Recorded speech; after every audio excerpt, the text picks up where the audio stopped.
नमस्कार दोस्तों, आप सभी का बहुत बहुत स्वागत है हमारे YouTube चैनल में जिसका नाम है मैथ वाला।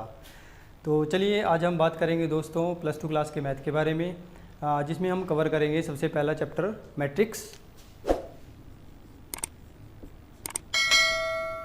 अब देखिए मैट्रिक्स है क्या, सबसे पहले इस चीज़ को जान लेते हैं। मैट्रिक्स हमारे पास होती है, एक अरेंजमेंट होता है जिसमें हमारे पास होते हैं नंबर ऑफ़ रोज़ और नंबर ऑफ़ कॉलम्स होते हैं, उनको मिला के हमारे पास बनते हैं एलिमेंट्स। हर एक रो और कॉलम्स में आपको पता होना चाहिए कि कितने नंबर ऑफ़ रोज़ हैं किसी भी मैट्रिक्स के अंदर और कितने नंबर ऑफ़ कॉलम्स हैं।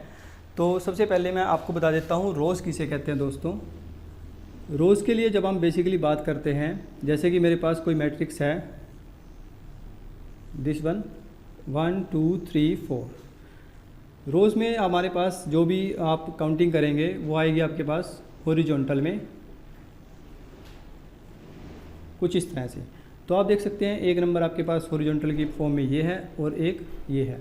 तो आप देख सकते हैं ये आपके पास हो जाएगी R1 और ये हो जाएगी R2। तो इसमें टोटल नंबर ऑफ़ रोज़ आपके पास आ जाएंगे, वो आएंगे 2। इसी तरह हमारे पास होते हैं दोस्तों कॉलम्स। कॉलम्स में क्या आएगा हमारे पास 4 3 2 7 6 5। ये मैंने कोई मैट्रिक्स ली। अब इसमें हम अगर कॉलम देखनी है तो कॉलम हमारे पास होते हैं वर्टिकल की फॉर्म में, ठीक है, वर्टिकली। तो इसमें भी हमारे पास कॉलम्स कितने हैं टोटल 2। अब नेक्स्ट हम बात कर लेते हैं ऑर्डर की। ऑर्डर ऑफ मैट्रिक्स कैसे निकालते हैं। किसी भी मैट्रिक्स का अगर आपको ऑर्डर निकालना है तो उसके लिए दो चीज़ें बहुत ज़रूरी हैं। सबसे पहले आपको पता होना चाहिए नंबर ऑफ़ रोज़ कितने हैं और एक पता होना चाहिए आपको नंबर ऑफ़ कॉलम्स कितने हैं, ठीक है। नंबर ऑफ़ रोज़ को हम डिनोट करते हैं दोस्तों M से और नंबर ऑफ़ कॉलम्स को हम डिनोट करते हैं N से। तो अगर हम कोई भी जनरल मैट्रिक्स लें A B C D, अगर इसके हम कॉलम्स की बात करें और रोज़ की बात करें तो हमारे पास यहाँ पे 2 रोज़ हैं और 2 ही कॉलम्स हैं। तो इसका जो ऑर्डर होगा दोस्तों वो होगा 2 क्रॉस 2 की फॉर्म में। 2 क्रॉस 2 का मतलब है 4, यानी कि इस मैट्रिक्स के अंदर टोटल नंबर ऑफ़ एलिमेंट्स हैं 4। टोटल नंबर ऑफ़ एलिमेंट्स वो है हमारे पास 4, ठीक है। तो इस तरह से आप ऑर्डर फाइंड आउट कर सकते हैं किस मैट्रिक्स का कितना है। अब बात कर लेते हैं दोस्तों, ये चीज़ हम पढ़ क्यों रहे हैं, क्योंकि कोई भी आप काम कर रहे हैं ये जान लेना आपके लिए बहुत ज़रूरी है कि आप मैट्रिक्स क्यों पढ़ रहे हैं। देखिए मैट्रिक्स का आपकी जनरल लाइफ में बहुत सारा यूज़ है, जैसे कि आप फिजिक्स में देख सकते हैं। फिजिक्स में अगर हम बात करें तो रोबोट्स आपने देखे होंगे, अक्सर कंपनियों में काम करते हैं। मारुति सुजुकी कंपनी है, तो उसमें क्या होता है हमारे पास जो मूवमेंट होती है रोबोट्स की, इसको रब कर लेता हूँ मैं एक बार। जो मूवमेंट्स होती है रोबोट्स की, कि रोबोट्स को लेफ़्ट साइड में जाना है या उसको राइट साइड में जाना है या उसको टर्न करना है या लेफ़्ट साइड आर्म ऊपर उठानी है, मतलब इस तरह की जो भी मूवमेंट होती है वो सारी हमारी क्या है मैट्रिक्स के बेस पे चलती है। उसके पीछे कहीं ना कहीं एक मैट्रिक्स का कॉन्सेप्ट होता है। सेम ऐसे ही आप अगर कंप्यूटर में बात करें हम, तो कंप्यूटर में भी आप जब 3D ग्राफिक्स की इमेज को 2D ग्राफिक्स की इमेज में देखना चाहते हैं तो उसमें भी क्या है हमारे पास मैट्रिक्स का यूज़ होता है। ऐसे ही अगर आप डाटा इनक्रिप्शन करना चाहते हैं, डाटा इनक्रिप्शन का मतलब है कि आप अपने डाटा को किसी दूसरी फॉर्म में कन्वर्ट कर रहे हैं। जैसे कि फॉर एग्जांपल के लिए, जैसे कि मैंने यहाँ पे KAMAL लिखा, जैसे ही आपने इस पे इनक्रिप्शन लगाई तो यही डाटा आपको किसी दूसरी फॉर्म में मिल जाएगा। जैसे कि मैं आपको लिख के दिखा रहा हूँ 2#*1H, कुछ इस टाइप से मिल जाएगा। तो कोई भी नॉर्मल पर्सन इस डाटा को नहीं समझ पाएगा कि इसका मतलब क्या है। इवन आपने आजकल देखा होगा, आप व्हाट्सएप वगैरह यूज़ करते हैं, तो उसमें भी आपने देखा होगा जब भी आप कोई भी कॉल करते हैं या कोई मैसेज करते हैं तो वहाँ पे भी आपके पास ऊपर लिखा होता है कि आपका जो भी चैट है वो एंड टू एंड एनक्रिप्टेड है, ठीक है।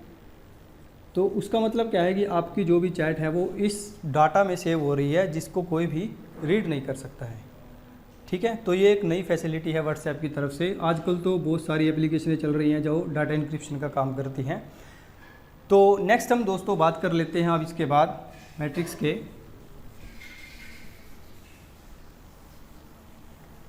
Types of matrix. Types of matrix में सबसे पहले हमारे पास आते हैं दोस्तों रो मैट्रिक्स, उसके बाद हमारे पास आती है कॉलम मैट्रिक्स और उसके बाद हमारे पास आती है रेक्टेंगुलर मैट्रिक्स। सबसे पहले हम तीन की बात करते हैं। देखिए रो मैट्रिक्स क्या है। रो मैट्रिक्स में आपके पास एक सिंगल रो होगी, उसमें आपके पास कॉलम्स जितने मर्जी हो सकते हैं, जैसे कि मैं यहाँ पे लिख के दिखा रहा हूँ ABCDEF। तो इसमें कॉलम्स आप जितने मर्जी ले सकते हैं, बट आपकी जो रो है वो सिंगल होनी चाहिए, तो उसको हम रो मैट्रिक्स बोलेंगे। ऐसे ही हमारे पास अगर कॉलम है तो कॉलम आपके पास सिंगल होना चाहिए, ABCD, रोज़ उसमें जितनी मर्जी हो सकती है। ठीक है, तो ये हो गया हमारे पास रो के लिए, ये हो गया हमारे पास कॉलम्स के लिए। अब बात कर लेते हैं दोस्तों रेक्टेंगुलर के लिए। रेक्टेंगुलर मैट्रिक्स आपको नाम से ही क्लियर हो रहा है। रेक्टेंगल हमारे पास किस टाइप की होती है, कुछ इस टाइप की, जिसकी कुछ लेंथ होती है कुछ ब्रेथ होती है। यानी कि जो रेक्टेंगल होती है उसमें कभी भी आपकी जो लेंथ है वो ब्रेथ के इक्वल नहीं होगी। सेम हमारे पास अगर मैट्रिक्स में बात करें तो आपके जो नंबर ऑफ़ रोज़ हैं और नंबर ऑफ़ कॉलम्स हैं वो इक्वल कभी भी नहीं होंगे। इसका मतलब क्या है, आपकी मैट्रिक्स कुछ इस टाइप से आएगी 2 4 6 3 7 9। अगर हम जनरली लेते हैं तो यहाँ पे आप देख सकते हैं आपके पास 3 रो हैं और 2 कॉलम्स हैं। ठीक है, तो ये एक रेक्टेंगुलर मैट्रिक्स है। वहीं अगर हम बात करें इस मैट्रिक्स की 4 6 2 9, क्या ये हमारे पास रेक्टेंगुलर मैट्रिक्स है? बिल्कुल भी नहीं। क्यों? क्योंकि यहाँ पे आपके पास नंबर ऑफ़ रोज़ भी 2 हैं और नंबर ऑफ़ कॉलम्स भी 2 हैं, पर आपकी जो कंडीशन क्या है, नंबर ऑफ़ रोज़ और नंबर ऑफ़ कॉलम्स इक्वल नहीं होने चाहिए, तो इसको हम रेक्टेंगुलर मैट्रिक्स नहीं बोल सकते हैं। आप कोई और एग्जांपल ले सकते हैं, जैसे कि 2 4 6 0 1 3। ये एक रेक्टेंगुलर मैट्रिक्स है। क्यों?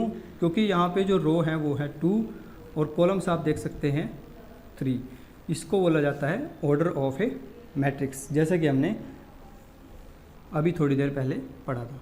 ठीक है, तो यहाँ तक हो गया हमारे पास 3 टाइप्स की मैट्रिक्स हमने पढ़ी हैं। आगे हमारे पास आता है जीरो मैट्रिक्स। अब जीरो मैट्रिक्स है दोस्तों, नाम से ही क्लियर हो रहा है, जीरो का मतलब जीरो, यानी कि आपके पास जो भी मैट्रिक्स होगी उसके सारे के सारे एलिमेंट क्या होंगे, ज़ीरो। ठीक है, all the elements are zero, सारे के सारे एलिमेंट क्या होंगे, ज़ीरो। इसको आप नल मैट्रिक्स भी बोल सकते हैं। नल का मतलब भी जीरो ही होता है और जीरो का मतलब भी नल होता है, तो आप इसको नल मैट्रिक्स भी बोल सकते हैं, जीरो मैट्रिक्स भी बोल सकते हैं। नेक्स्ट हम बात कर लेते हैं आइडेंटिटी मैट्रिक्स की। आइडेंटिटी मैट्रिक्स में क्या है हमारे पास, जब भी आप आइडेंटिटी मैट्रिक्स का यूज़ करेंगे तो आप इसको एक स्पेशल करैक्टर से डिनोट करते हैं, उसको हम बोलते हैं आई।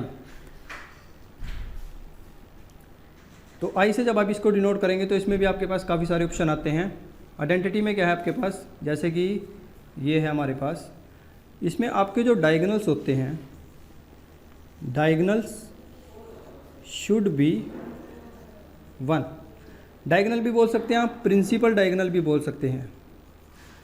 ठीक है, प्रिंसिपल डायगोनल आपका 1 होना चाहिए और जो मैट्रिक्स है आपकी वो स्क्वायर होनी चाहिए। ठीक है, यानी कि कोई भी मैट्रिक्स अगर आइडेंटिटी मैट्रिक्स है तो वो पहले स्क्वायर मैट्रिक्स होनी चाहिए और फिर उसके जो प्रिंसिपल डायगोनल है वो 1 होने चाहिए। जैसे कि मैं यहाँ पे कोई मैट्रिक्स लिख लेता हूँ 1 1 0 0, तो ये 2 क्रॉस 2 की मैट्रिक्स है। ठीक है, 2 क्रॉस 2 की मैट्रिक्स है और यहाँ पे जो डायगोनल्स हैं इसके प्रिंसिपल डायगोनल वो 1 1 है, बाकी सारे एलिमेंट हैं 0। ठीक है दोस्तों, अब इसको अगर हम डिनोट करना चाहें तो इसको आप I2 से डिनोट कर सकते हैं क्योंकि ये 2 क्रॉस 2 की मैट्रिक्स है। वहीं अगर हम I3 को लिखते हैं तो I3 मेरे पास आएगा 3 क्रॉस 3 की मैट्रिक्स में 1 1 1 0 0 0 0 0 0। तो इसको हम डिनोट करेंगे I3 से क्योंकि ये हमारे पास की आइडेंटिटी मैट्रिक्स है और ये I3 की फॉर्म में लिखी जाती है।